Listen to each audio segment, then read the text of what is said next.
removing a hurricane panel, you can either leave the screws in, the rail, or you can take them out.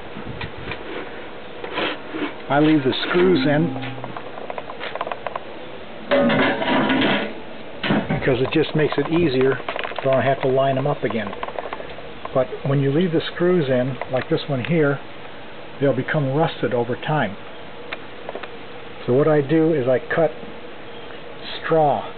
drinking straws, split them down the center,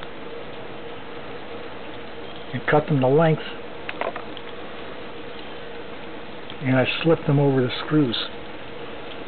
This keeps them from rusting.